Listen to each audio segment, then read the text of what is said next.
देहरादून से बड़ी खबर मिल रही है। केंद्रीय गृह मंत्री अमित शाह का दौरा आज उत्तराखंड में और कोटद्वार में विशाल जनसभा को करेंगे संबोधित। अमित शाह रामलीला मैदान कोटद्वार में करेंगे बड़ी जनसभा को संबोधित। बीजेपी प्रत्याशी अनिल बलूनी के समर्थन में मांगेंगे वोट।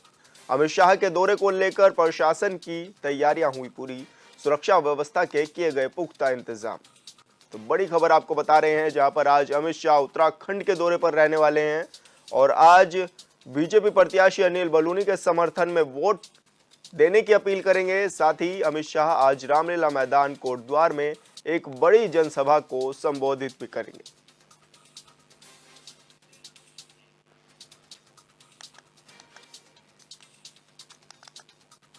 और संवाददाता अरुण सैनी हमारे साथ जुड़ गए हैं। अरुण, क्या कुछ पूरी अपडेट मिल पा रही है? अमित शाह आ रहे हैं, किस तरह की तैयारियां हो चुकी हैं?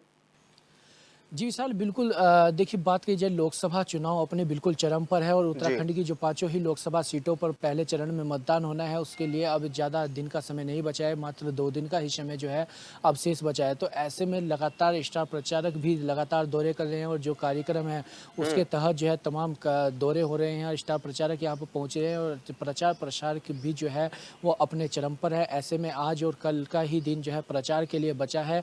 आज की अगर बात करें तो केंद्रीय गृह मंत्री अमित शाह उत्तराखंड के दौरे पर पहुंच रहे हैं और वो पौड़ी लोकसभा सीट से भाजपा के प्रत्याशी अनिल बलूनी के पक्ष में जनता से मतदान करने की अपील करेंगे। कोटद्वार में जो है करीब 2:30 बजे वो जनसभा को संबोधित करेंगे, जिसमें कि प्रदेश के मुख्यमंत्री पुष्कर सिंह धामी भी जो है मौजूद रहेंगे। और ऐसे में जो है वहाँ पर पूरा प्रचार प्रसार अमित शाह जो है पौड़ी लोकसभा सीट से जो प्रत्याशी अनिल बलूनी उनके लिए जो है करेंगे। यानी कि भारतीय जनता पार्टी के जो स्टाफ प्रचारक है लगातार जिस तरीके से डे बाय डे उत्तराखंड का दौरा कर रहे हैं और लगातार उत्तराखंड की पांचों ही लोकसभा सीटों पर भारतीय जनता पार्टी ने अपने स्टार प्रचारक मैदान में उतारे थे। सभी के कार्यक्रम यहां पर हुए हैं और ऐसे में जो है प्रचार प्रसार को अंतिम रूप देने के लिए जो है अमित शाह आ रहे हैं। हालांकि कल भी जो है केंद्रीय मंत्री अनुराग ठाकुर का दौरा है, वो सहसपुर में जो है जनसभा को संबोधित करेंगे और ऐसे में जो है इसके लिए भी तमाम तैयारियां कर ली गई है। यानी कि कुल मिलाकर देखा जाए तो पांचों ही लोकसभा सीटों पर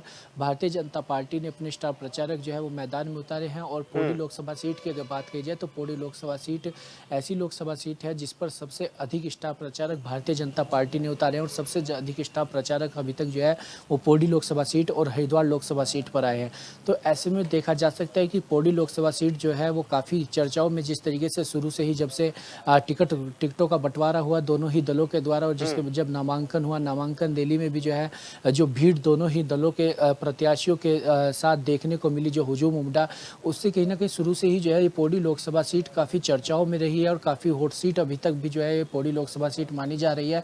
और जिस तरीके से जो राजनीतिक विश्लेषण करते हैं और जो तमाम जनता है अभी भी जिस तरीके से उनके बीच भी ग्राउंड जीरो से, क्योंकि हम भी लगातार कवरेज कर रहे हैं, तो ऐसे में जनता का भी जो रुझान है, जनता का भी कहना है कि पौड़ी लोकसभा सीट एक ऐसी लोकसभा सीट है जिस पर कांटे की टक्कर जो है दोनों ही दलों के बीच देखने को मिल रही है।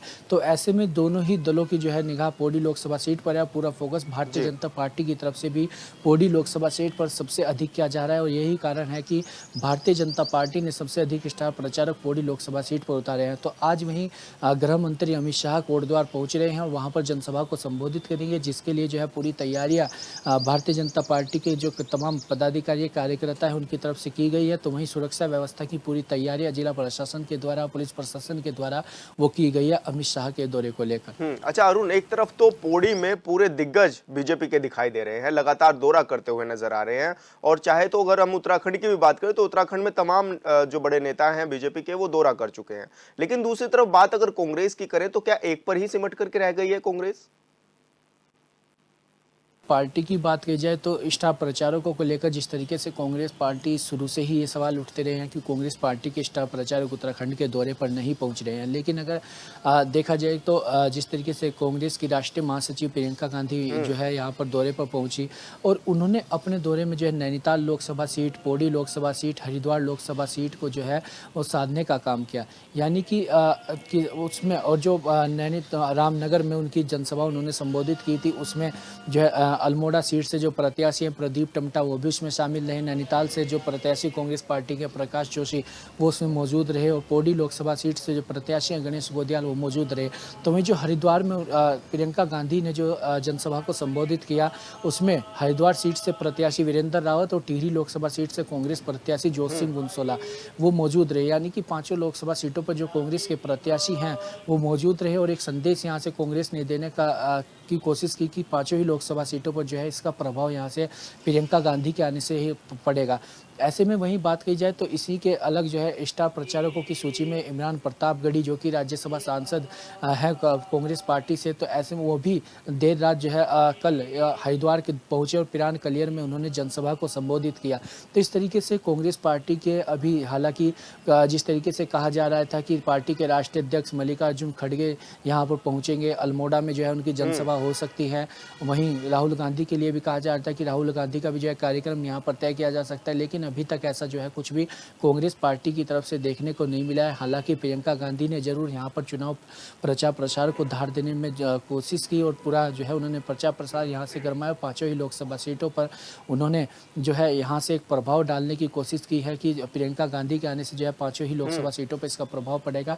लेकिन वहीं बात कही जाए तो भारतीय जनता पार्टी स्टार प्रचारकों के जो दौरे हुए हैं उसमें कहीं ना कहीं काफी आगे जो है निकलती हुई दिखाई दी है। लेकिन अरुण बहुत ज्यादा समय अब नहीं रह गया है और ऐसे में अगर कांग्रेस इस तरह की चीजें करेगी, अपने स्टार प्रचारकों को मैदान में ही नहीं उतारेगी, तो फिर कहा जा सकता है कि एक तरफा चुनाव मतदान होने जा रहा है फिर तो।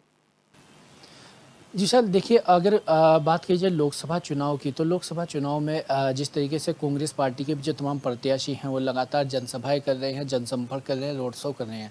यानी कि प्रदेश नेतृत्व पूरा जो है प्रदेश अध्यक्ष से लेकर पूर्व प्रदेश अध्यक्ष से लेकर नेता प्रतिपक्ष या वरिष्ठ नेता प्रीतम सिंह हो या वरिष्ठ नेता पार्टी के पूर्व मुख्यमंत्री हरीश रावत हो, लगातार जो भी प्रदेश नेतृत्व है वो लगातार सक्रिय है। और जो पाँचों ही लोकसभा सीटों पर कहा जाए कांग्रेस पार्टी के जो विधायक हैं, यानी कि 70 विधानसभाओं में से 19 विधायक जो कांग्रेस पार्टी के वो लगातार अपने अपने क्षेत्रों में घूम रहे हैं, प्रत्याशियों के लिए लगातार जो है मतदान की पक्ष में मतदान की अपील भी कर रहे हैं। लेकिन स्टार प्रचारकों की बात की जाए तो प्रियंका गांधी जरूर यहाँ पर पहुंची, इमरान प्रतापगढ़ी हरिद्वार में पहुंचे। लेकिन ऐसे में जो है अब अगर मतदान की बात की जाए तो स्टार प्रचारकों का आना वो एक अलग चीज़ है कि जिस स्टार प्रचारक हालांकि आते हैं वो पार्टी के पक्ष में उनका काफ़ी प्रभाव पड़ता है, प्रत्याशी को लेकर जो कार्यकर्ताओं में काफ़ी जोश उससे उत्पन्न होता है, कोई स्टार प्रचारक या कोई केंद्रीय नेता है। लेकिन मतदान की बात की जाए तो जनता मतदान तो किस तरीके से करेगी, इसका कितना असर होगा, ये आने वाले वक्त पर ही निर्भर करता है। बिल्कुल अरुण, बहुत बहुत शुक्रिया आपका तमाम जानकारी साझा करने के लिए।